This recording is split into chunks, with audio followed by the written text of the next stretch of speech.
मेरे दोस्त, खेल सारे खेलना, लेकिन किसी की भावनाओं के साथ मत खेलना। चलते हैं आज मैथ की बेसिक क्लास की ओर। चलते हैं। चाहे तो वो बच्चा क्लास एलकेजी में हो या वो बच्चा क्लास 1 में हो, चाहे वो क्लास 5 में हो या क्लास 8 में हो या क्लास 10th में या 12th में हो, कोई भी व्यक्ति, चाहे तो 1 साल का हो, चाहे वो 5 साल का हो, 10 साल का हो, 15 साल का हो, 20 साल का, 25 साल का, 40 साल का, 60 साल की उम्र का कोई भी व्यक्ति हो, जो भी हो, वो सीखना चाहता है। मैथ बिल्कुल कुछ नहीं आता, वो 0 लेवल से बेसिक क्लास सीखना चाहता है। और सीखने के लिए आपको क्या करना होगा? सीखने के लिए हमारे चैनल से जुड़ना होगा। वो भी चैनल कौन सा? चंबल यूट्यूब फैमिली के साथ जुड़िए और 0 लेवल से सीखिए। हर व्यक्ति के जीवन में मैथ है ना, वो बहुत महत्वपूर्ण है। हर व्यक्ति के जीवन के लिए वो एक, मान के चलिए, एक अंग है आपका। अगर अपन मैथ नहीं सीखेंगे तो हम जीवन में कुछ नहीं कर सकते। यानी हम सिखाएंगे मैथ, कोई दिक्कत, लेकिन आपको तो काला चक भैंस के बराबर कुछ नहीं आता, तब भी चलो हम सिखाते हैं। चलते हैं। मैंने भी यह बात कही थी कि किसी की भावनाओं के साथ में मत खेलना मेरे दोस्त, लेकिन आप मैथ से खेलना सीख जाओगे तो मुझे इतनी खुशी होगी कि जिस मैं अपनी बयां नहीं कर सकता। तो आप मैथ से खेलिए, और मैथ से खेलोगे तो आपको सफलता एक दिन मिल ही जाएगी। चलते हैं। हम क्या पढ़ेंगे? मैथ। ये देखते हैं क्या पढ़ेंगे? Math, MATHS, maths. कोई दिक्कत? हम इस मैथ की कुछ अपन इसमें से आपके लिए निकाल के लेके आए हैं। मैथ का फुल फॉर्म हम निकाले, हमने अब अलग से निकाला। ये मत समझो।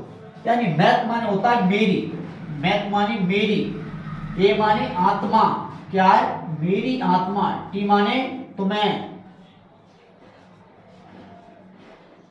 एच माने हमेशा, एस माने सताएगी। कोई दिक्कत? यानी मेरी आत्मा तुम्हें हमेशा सताएगी। इस बात को कौन कह रहा है? मैथ कह रहा है। क्यों कह रहा है इस बात को? क्योंकि आज आप 0 लेवल से सीखने वाले हैं, और आपने एक बार सीख लिया तो जीवन भर नहीं भूलेंगे। इसी बात को तो मैथ कह रहा है कि मेरी आत्मा तुम्हें हमेशा सताएगी। ये देखते हैं।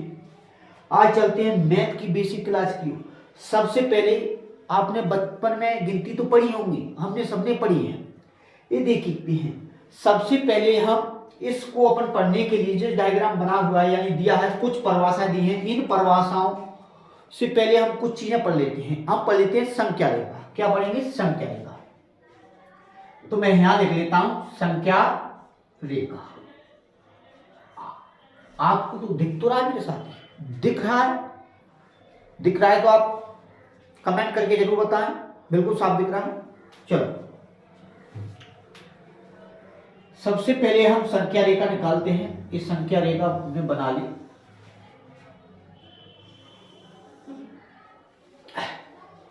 चलो, जैसी भी बनी है ऐसी ठीक है।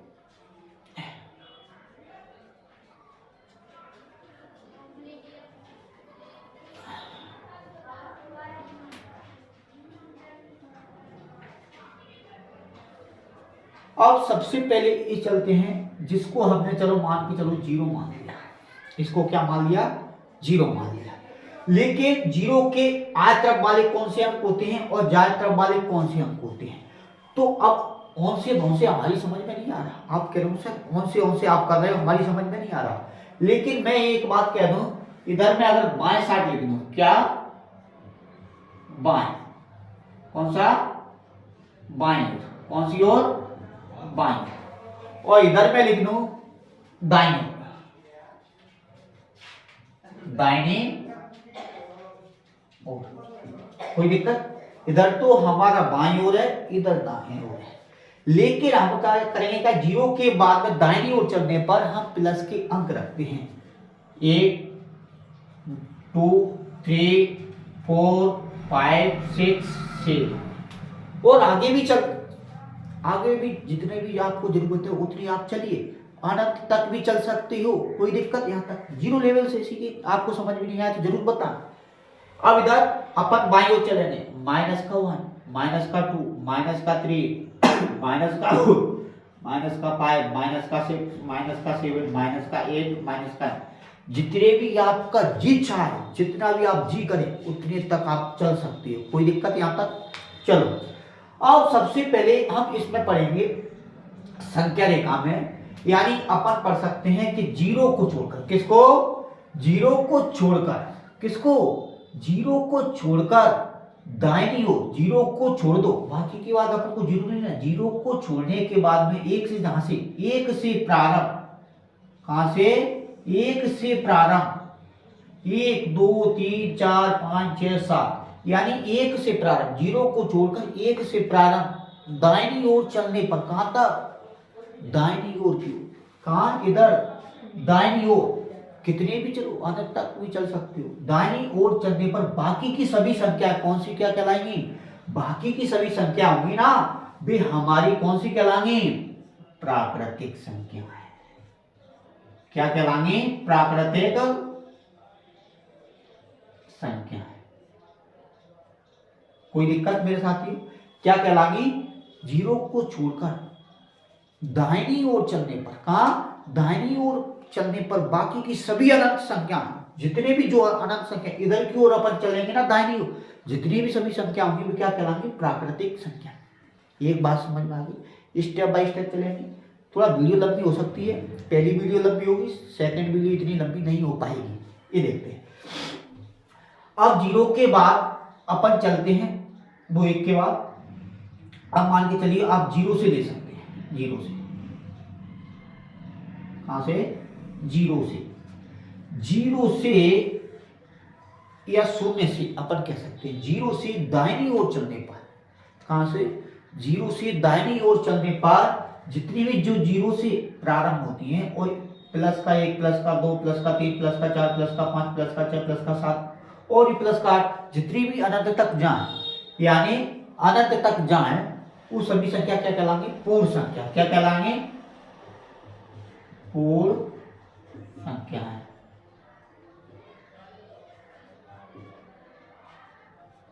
क्या कहलाएंगी, पूर्ण संख्या। कोई दिक्कत, अपन ने क्या कर लिया है, प्राकृतिक संख्याओं के साथ में सिर्फ शून्य को शामिल कर लिया है, वो संख्या क्या कहलाती है, पूर्ण संख्या। कोई दिक्कत, यहां तक बिल्कुल समझ में आ गई। अब चलते हैं, अब ये जीरो है ना जी, जीरो की बाईं ओर और जीरो के दाईं ओर जो भी संख्या होंगी, तो देखते हैं कौन कौन सी। जीरो के दाईनी ओर तो सभी प्लस वाली है, तो प्लस वाली संख्याओं को हम क्या बोलेंगे, धनात्मक पूर्णांक। क्या बोलेंगे, धनात्मक पूर्णांक। तो जीरो से, कहां से, जीरो से नहीं, जीरो को छोड़कर, यानी एक से प्रारंभ होगी, कहां से, एक से प्रारंभ होगी, और यानी जीरो को छोड़कर, यानी जीरो के बाद, यानी दाहिनी ओर जाने पर, जीरो को छोड़कर दाहिनी ओर चलने पर, कहा, जीरो को छोड़कर दाहिनी ओर चलने पर बाकी की सभी संख्याएं होगी ना, वे क्या कहलाएंगे, धनात्मक पूर्णांक। क्या कहलाएंगे, धनात्मक। यहां तक कोई दिक्कत, लेकिन जीरो को छोड़कर बाईं ओर चलने वाली सभी संख्या क्या कहलाएंगी, ऋणात्मक। क्या कहलाएंगी, ऋणात्मक, ऋणात्मक पूर्णांक। कोई दिक्कत, आपको इतनी समझ में आ गई मेरे साथियों। चलो इतना समझना, छोटा छोटा, बाकी के बाद अपन क्लास आगे चलेगी तब हम समझाते जाएंगे। अब अपन ने धनात्मक भी पढ़ ली, ऋणात्मक पूर्णांक भी पढ़ लिया, धनात्मक पूर्णांक पढ़ लिया, पूर्ण संख्या हमने पढ़ ली, प्राकृतिक संख्या हमने पढ़ ली, यहां तक कोई दिक्कत। अब चलते हैं सभी धनात्मक और सभी ऋणात्मक, सभी धनात्मक और सभी ऋणात्मक संख्या अपन पढ़ेंगे। अब सभी धनात्मक और सभी ऋणात्मक अपन आगे पढ़ेंगे, क्यों, पहले और आगे चलते हैं। परमेय संख्या, परमेय संख्या किसे कहते हैं, अपन कह सकते हैं परमेय संख्या उस संख्या को कहते हैं जो P/Q के रूप में लिखी जाती है। किसके रूप में, जो P/Q के रूप में अपन लिख सकते हैं परमेय संख्या। क्या है, परमेय संख्या है। परमेय संख्या कौन सी होती है? जो p बटे q के रूप में लिखी जाती है। लेकिन q है ना, जो नीचे वाला होता है हर यानी हर से समझिए आप हल, यानी किसान लोग हल कहाँ चलाते हैं? नीचे धरती में चलता है, तो नीचे वाला हल होता है और ऊपर वाला कौन होता है? जो अंश होता है। कोई दिक्कत? यानी परमेय संख्या उसी संख्या को कहेंगे जो p बटे q के रूप में लिखी जाएगी, उसी संख्या को आप परमेय संख्या कहेंगे। मान के चलिए 3 बटे 4 जी अंश बटे हर के रूप में, मान के चलिए 5 बटे 2 ये भी हर के, मान के चलिए अकेला अगर 5 है तो ये भी परमेय, क्योंकि हमको पता है 5 है, इसके बटे में अपन 1 मान सकते हैं, तो सब कैसे होंगे? परमेय संख्या। अगर मान के चलिए माइनस का 6, इसके बटे में अपन 1 भी मान लेंगे, तब भी वो क्या कहलाएगी? परमेय। यानी तो अपन कह सकते हैं सभी धनात्मक, सभी ऋणात्मक, सभी धनात्मक, सभी ऋणात्मक और शून्य सेट किसके? अगर शून्य के बटे में हमने 1 मान ली तो p बटे q के रूप में हो गई, तो सभी धनात्मक, सभी ऋणात्मक और शून्य संख्या, साथ में शून्य संख्या सभी क्या कहलाएंगी? सभी परमेय संख्या कहलाएंगी। अपरमेय क्या होती है? अपरमेय, ये समझते हैं। अपरमेय, अपरमेय संख्या क्या होती है? अपरमेय जब वाली बात आ गई तो अपन समझाएंगे क्लियर। अपरमेय क्या होती है? अपरमेय संख्या वे होती है जो p बटे q के रूप में नहीं लिखी जाती, उन संख्याओं को अपन अपरमेय संख्या कहते हैं। जैसे एग्जाम्पल में मैं एक और बता दूं, √2 हो गया, √3 हो गया, क्योंकि √5 हो। आप कह रहे हो सर आपने √2 लिख लिया, √3 लिख लिया, √4 क्यों नहीं लिखा? तो मेरे भाई √4 में लिख तो लूँ, लेकिन √4 का वर्गमूल बाहर निकल कर 2 आ जाता है और 2 के बटे में हम 1 मान लेते हैं, तो वो संख्या हमारी परमेय संख्या का रूप धारण कर लेती है, तो इस संख्या को हम परमेय संख्या कहेंगे। तो अपरमेय में कैसे रख सकते हैं? नहीं रख सकते। कोई दिक्कत? जैसे √7 हो गया, √11 हो गया, इन संख्या को हम अपरमेय मानते हैं। पाई को भी हम अपरमेय कहते हैं। लेकिन जो पाई का जो मान है बेटा, जो पाई का मान क्या है बेटा? 22/7 है, जो अंश बटे हर के रूप में है, तो अपन इसको क्या मानेंगे? परमेय संख्या। पाई का जो मान है 22/7, उस संख्या को हम परमेय संख्या कहेंगे, लेकिन जो पाई है उसको हम क्या कहेंगे? अपरमेय संख्या। कोई दिक्कत? अब चलते हैं, इसको समझते हैं। कुछ परिभाषाएं क्या है? कुछ परिभाषाएं। अब इसकी परिभाषा पढ़ेंगे प्राकृतिक संख्या। इसकी प्राकृतिक संख्या की परिभाषा क्या बनती है? ऐसी संख्या जो 1 से, यानी ऐसी संख्या जो 1 से, कहां से? 1 से शुरू होकर अनंत तक, 1 से शुरू हो रही है और 2, 3, 4, 5, 6, 7, 8, 9, यानी जहां अनंत तक जा रही है, उन संख्या को अपन क्या कहेंगे? प्राकृतिक संख्या कहेंगे। कोई दिक्कत? यहां से क्वेश्चन कैसे बनेगा? क्वेश्चन इस तरीके से बनेगा कि सबसे छोटी पूर्ण संख्या किसे कहते हैं? सॉरी, पूर्ण नहीं, और प्राकृतिक पढ़ा रहे हैं। सबसे छोटी प्राकृतिक संख्या किसे कहते हैं? तो सबसे छोटी प्राकृतिक संख्या किसे कहते हैं? 1 होती है। कौन सी होती है? 1। कोई दिक्कत? 1 होती है। लेकिन क्वेश्चन इस तरीके से घुमा दिया जाए, ऐसे नवोदय में कई बार घुमा दिया है क्वेश्चन, तो देखते हैं कि दूसरे नंबर की सबसे छोटी प्राकृतिक संख्या कौन सी होगी? तो दूसरे नंबर की सबसे छोटी प्राकृतिक संख्या 2 होगी। अगर अपन कहेंगे 5, अपन कहेंगे कि प्राकृतिक यानी तीसरे नंबर की या चौथे या 5 भी बोल सकता है कि 5वें नंबर की सबसे छोटी प्राकृतिक संख्या कौन सी है? तो 5वें नंबर की सबसे छोटी, तो 1, 2, 3, 4, 5वें नंबर की सबसे छोटी प्राकृतिक संख्या 5 होगी। कोई दिक्कत? कोई दिक्कत है यहाँ तक? अगर ऐसे पूछ लिया जाए कि सबसे बड़ी प्राकृतिक संख्या कौन सी होगी, तो सबसे बड़ी प्राकृतिक संख्या कितनी होगी? क्योंकि जिसका कोई अंत नहीं है, तो क्या होगी? अनंत, यानी इसको अपरिभाषित, यानी इसको परिभाषित नहीं कर सकते। कोई दिक्कत? चलो, अब प्राकृतिक संख्या को हम इंग्लिश में क्या कहते हैं? प्राकृतिक संख्या को हम नेचुरल नंबर कहते हैं। अब चलते हैं पूर्ण संख्या। पूर्ण संख्या को हम इंग्लिश में क्या कहते हैं? होल नंबर कहते हैं। यानी ऐसी संख्या जो शून्य से शुरू, कहां से भैया? जो शून्य से, कहां से शुरू हो रही है?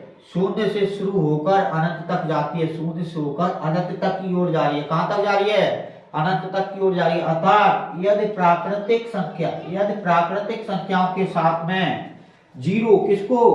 जीरो को क्या कर लिया? सम्मिलित कर लिया जाए, तो ऐसी संख्या पूर्ण संख्या कहलाएगी। अगर अपन कह सकते हैं कि प्राकृतिक संख्याओं के साथ में शून्य को भी शामिल कर लिया, अपने आप में शून्य को भी शामिल कर लिया, उस संख्या को हम पूर्ण संख्या कहेंगे। कोई दिक्कत? यहाँ से क्वेश्चन कैसे बनेगा कि अब बात आती है इसको कैसे दर्शाते हैं भैया, पूर्ण संख्या को। पूर्ण संख्या को हमेशा हम कैसे दर्शाते हैं, W से दर्शाते हैं, और हम प्राकृतिक संख्या को किससे दर्शा रहे थे, N से। कोई दिक्कत? देखते हैं कि सबसे छोटी क्या है, कि सबसे छोटी पूर्ण संख्या किसे कहते हैं, तो सबसे छोटी पूर्ण संख्या 0 होगी, लेकिन सबसे बड़ी पूर्ण संख्या तो अनंत होगी। यहाँ तक तो आपको आता है, लेकिन क्वेश्चन अलग तरीके से घुमाता है कि दूसरे नंबर की सबसे छोटी पूर्ण संख्या, तो दूसरे नंबर की सबसे छोटी पूर्ण संख्या 1 होगी। और क्या दिया कि पांचवें नंबर की सबसे छोटी पूर्ण संख्या कौन सी होगी, तो पांचवें नंबर की सबसे छोटी पूर्ण संख्या 4 होगी, क्योंकि 1 2 3 4 पांचवें नंबर है। कोई दिक्कत? अगर तीसरे नंबर की सबसे छोटी पूर्ण संख्या किसे कहेंगे, तो तीसरे नंबर की सबसे छोटी पूर्ण संख्या, तो पहली दूसरी तीसरी, तीसरे नंबर की सबसे छोटी संख्या कौन सी होगी, तीसरे नंबर की सबसे छोटी पूर्ण संख्या होगी, तो वो होगी 2। कोई दिक्कत? कौन सी होगी, 2 होगी। अगर चौथे नंबर की सबसे छोटी पूर्ण संख्या कहेगा तो 3 होगी। अगर पांचवें की कहेगा तो पांचवें नंबर की सबसे छोटी तो 4 होगी। ये पूछे कि सबसे छोटी पूर्ण संख्या तो 0 होगी। कोई दिक्कत? क्वेश्चन ऐसे भी पूछ सकता है। अब है धनात्मक पूर्णांक। ऐसी संख्या क्या है, ऐसी संख्या जो शून्य को छोड़कर, शून्य को छोड़ दो सभी धन वाली संख्या, सभी धन वाली, शून्य को छोड़ दो, बाकी की सभी प्लस वाली है। शून्य को अकेले को छोड़ दो, शून्य को अपने छोड़ दिया, बाकी की सभी प्लस वाली जितनी भी संख्या है या दाहिनी ओर जाने वाली सभी संख्या हैं, तो वो क्या कहलाएंगे, वे धनात्मक पूर्णांक कहलाएंगे। क्या कहलाएंगे, वो धनात्मक पूर्णांक कहलाएंगे। क्या कहलाएंगे, तो वो धनात्मक पूर्णांक कहलाएंगे। कोई दिक्कत? धनात्मक पूर्णांक कहलाती है। एग्जाम्पल 1 2 3 डॉट डॉट अनंत। कोई दिक्कत? अब चलते हैं ऋणात्मक पूर्णांक। देखो धनात्मक पूर्णांकों को पॉजिटिव क्या बोलेंगे, पॉजिटिव एंट्रेक।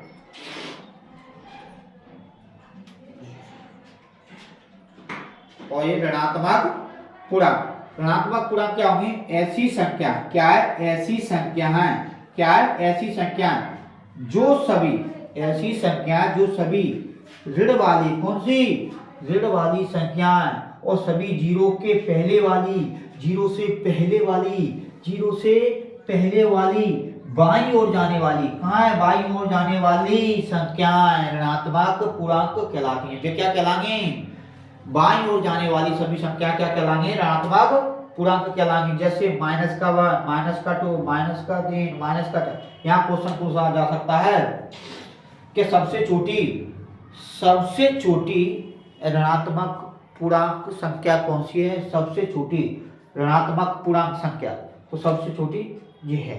दूसरे नंबर की सबसे छोटी ऋणात्मक पूर्णांक संख्या तो माइनस का, तो इस तरीके से धनात्मक में पूछा था। सबसे छोटी धनात्मक पूर्णांक संख्या कौन सी होगी, तो सबसे छोटी धनात्मक पूर्णांक संख्या कौन सी होगी, तो 1 होगी। कोई दिक्कत? आपको बिल्कुल समझ में आ गई वीडियो? अगर वीडियो समझ में आ गई तो वीडियो को लाइक कमेंट शेयर जरूर करें। कोई दिक्कत? आप स्क्रीनशॉट ले सकते हो। हम आगे आने वाला पार्ट नेक्स्ट वीडियो में बनाएंगे।